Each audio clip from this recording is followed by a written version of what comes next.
Nyan says the whole DSA and data science thing is mainly a thing that's become in India because people on Instagram have said that big companies such as Amazon or Meta takes DSA into account during the recruitment process. I can't speak to their recruitment process, but I can speak to the fact that there are more companies than Amazon or Meta, right? I think people sometimes get a little too obsessed with particular companies. In this case, in this case, they're both part of the FANGs, right? But realize that you're going to go through a lot of different interviews, right? You're not always going to be interviewing with Amazon and Meta, right? There's always going to be other hiring managers, other hiring processes out there.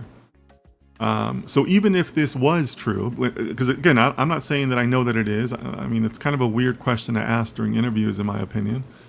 But, try not to hyper focus on one thing, right?